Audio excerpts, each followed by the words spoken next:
దావీదు తనయా ఇజ్రాయేలు రాజా ప్రపంచ మహాజ్ఞాని సొలొమోను ఈ సామెతలు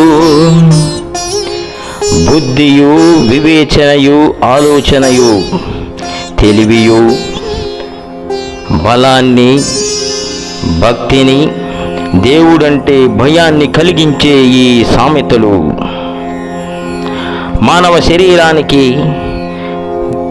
బలాన్ని, మనసుకు శక్తిని, ఆత్మకు సంతృప్తినిచ్చేటటువంటి ఈ సామెతలు జ్ఞానమును ఉపదేశమును అభ్యసించుటకును వివేక సల్లాపమును గ్రహించుటకును నీతి న్యాయ యథార్థతలను అనుసరించుటయందు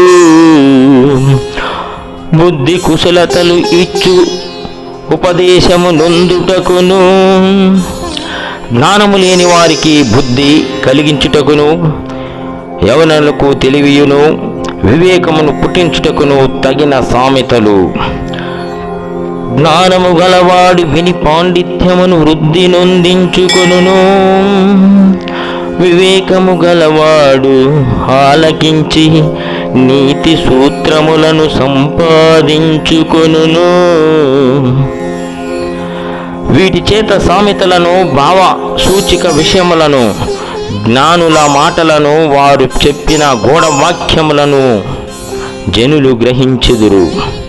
యెహోవా యందు భయభక్తులు కలిగియుండుట తెలివికి మూలము. మూర్ఖులు జ్ఞానమును ఉపదేశమును తిరస్కరించుదురు. నా కుమారుడా, నీ తండ్రి ఉపదేశమును ఆలకింపుము, నీ తల్లి చెప్పు బోధను త్రోసివేయకము. అవి నీ తలకు సొగసైన మాలికయు నీ కంఠమునకు హారములైయుండును. నా కుమారుడా, పాపులు నిన్ను ప్రేరేపింపగా ఒప్పకుము. సామెతలు మానవుని మనసునకు బలాన్ని, ఆత్మకు శక్తిని, శరీరానికి నెమ్మదిని ఇచ్చేటటువంటి దేవుని జీవపు మాటలు ఈ సామెతలు. నా కుమారుడా, నీవు పోవు మార్గములను సరిచూచుకొనుము.